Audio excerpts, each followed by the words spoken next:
Hello, everyone, and welcome to Grandstand Sports Data. In today's video, we will be helping you understand the gambler's fallacy in sports betting. If you've ever placed a bet thinking a team or outcome was due based on recent results, you might have fallen into this common betting trap. In this video, we'll explore how the gambler's fallacy affects betting decisions and what you can do to avoid it.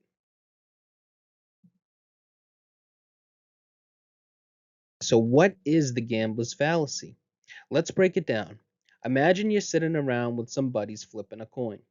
Now, say it lands on heads 9 times in a row. Instinctively, you're probably thinking, there's no way it's going to be heads again, right? Tails has got to be next. That's where the gambler's fallacy kicks in. It's the belief that after a streak like that, the odds must shift and tails is due for a win.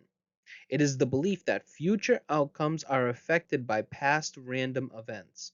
The misconception is that past independent events affect the outcome of future events. Okay, so let me show you an example using our coin toss illustration from the last slide.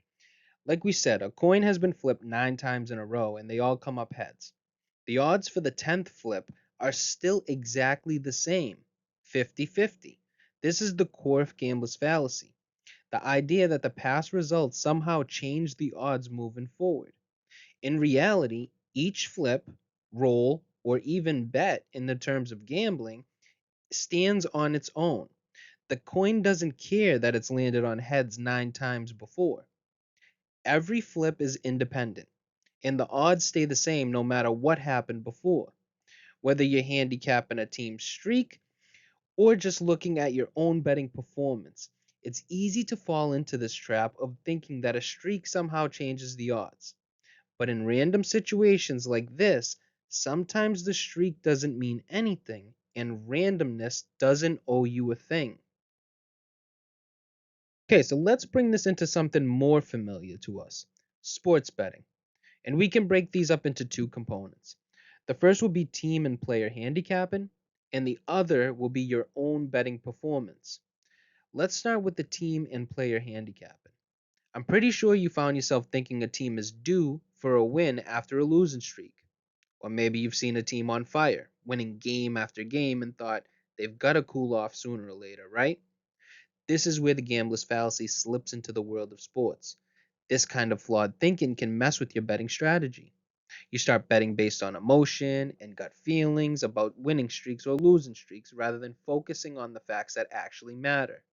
And when that happens, you're more likely to make poor decisions, chasing a win that isn't any more likely just because of what happened before. So before you lay down that bet, ask yourself, am I betting on actual stats and logic, or am I falling for the idea that a team is due? The best bettors know the difference. Okay, so now let's move on to how the gambler's fallacy can disrupt your own betting performance. Imagine you're betting an NFL Sunday and have 5 bets on the day games, and they all lose. And you're thinking, I'm bound to win the next one. There's no way I keep losing. So not only do you place a bet on the Sunday night football game, but you also triple your bet size from your normal $10 a game to $30. Here's the reality. Unless there's a real reason, like key fundamental factors or a statistical model that's supporting your reasoning, that assumption is just delusional thinking. First, you broke almost every fucking commandment of sports betting, from gambler's fallacy to chasing losses to even upping your bet stake with no real research. But you have to know that your own betting losses don't guarantee anything about the next game. Now, why do we keep falling into the gambler's fallacy? It's all about emotional bias. As humans, we're wired to overreact when we see a streak, whether it's wins, losses, or anything in between. It's in our nature to spot patterns even when things are completely random. Our brains crave that order and chaos, and that's why when we see a team lose 3 in a row, we start thinking they're due for a win. Or when a team's been red hot, we believe they're about to cool off. But here's the thing, those patterns don't always mean what we think they do. The brain wants to connect the dots, but in reality, each game or bet stands on its own. We also tend to misinterpret probabilities. thinking that one outcome influences the next. It's easy to get sucked into believing that after a streak, the odds have somehow changed when in fact they haven't. You have to think about it like this: sports events, just like a simple coin flip, are independent of each other. Unless something major happens, like a star player getting injured or bad weather rolling in, a team's past performance doesn't automatically dictate what happens next. Just because they crushed it last week doesn't mean they'll dominate again. And just because they've been on a losing streak doesn't mean their win is due. When it comes to betting, you need to approach each game on its own terms, without letting what happened in the past mess with your judgment. It's like flipping a coin. Whether it's heads 9 times in a row or tails, the chances of the next flip are always 50-50. The coin doesn't remember the last flip, and sports teams don't want to look back in their history neither. Understanding this is huge for avoiding bad bets. If you start thinking the past results somehow influence what's going to happen next, you're setting yourself up for mistakes. Each game is its own battle, and if you treat it that way, you'll make smarter decisions instead of chasing trends or letting your emotions cloud your judgment. If you want to avoid falling into the trap of the gambler's fallacy, here are a few ways sharp sports bettors take advantage. First, they use statistical models or data driven tools to guide their bets. This takes the guesswork out and helps you make objective decisions. The numbers don't lie, so relying on your gut or believing in luck is where bettors get in trouble. The main goal of a model is to make you as unbiased as possible, not to win bets. Let me repeat that for the people in the back. The main goal of a model is to make you as unbiased as possible, not to win bets. Once you've developed a model and you've run the data, you should move on to number two, which is focusing on fundamental factors that actually impact the game. You have to identify fundamental factors as a sports handicapper that can really influence the outcome of your sport. For example, if you handicap football, is the star quarterback playing through an injury? Is there a weather change that could mess with the game plan? These are the kind of things that actually matter, not whether a team has been on a winning or losing streak. These factors don't have a number to identify with them like advanced statistics, but you obviously know they play a role in the outcome of your sport. Number three, this will be finding value.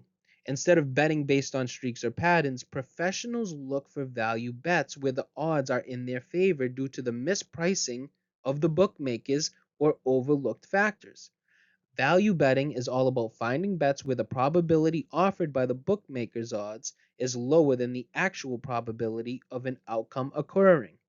In simple terms, it's betting when you believe that the odds are in your favor, when the potential payout outweighs the actual risk.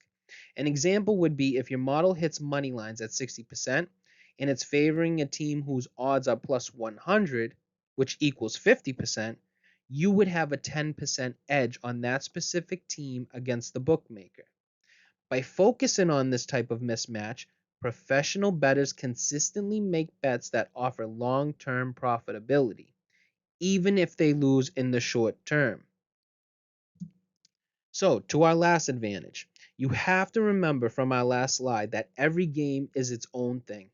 Just because a team lost last week or even the last 3 weeks doesn't guarantee anything about this week's results. Sharp sports bettors understand that each event, game, match, race, whatever it is that you're handicapping, is independent, and the outcome of one does not affect the other, regardless of the perceived patterns. Treat each game independently, and you'll be less likely to make bad betting decisions. Finally, I'd like to say if you would like to improve in each of these areas, we at Grandstand Sports Data have videos on these advantages. To start, we have a video where we created an actual statistical model based on coaching in football, but it can be applied to any sport if you pay attention. We also have multiple betting factors videos where we will leave a link in the description down below. For finding value, one of the first videos we created was Finding Your Sports Betting Edge, where we showed you how to find your edge, break even rates, win probabilities, and much more. So make sure to check out that video as well. So like always, we'd like to thank you guys for watching. If this video gave some useful information, make sure to hit that subscribe button so you don't miss out on more tips and strategies for smarter sports bets. If you liked what you saw, give the video a thumbs up and drop a comment down below. Whether it's feedback, your thoughts, or any questions you've got, let's hear it. Thank you guys for tuning in, and we'll see you in the next one.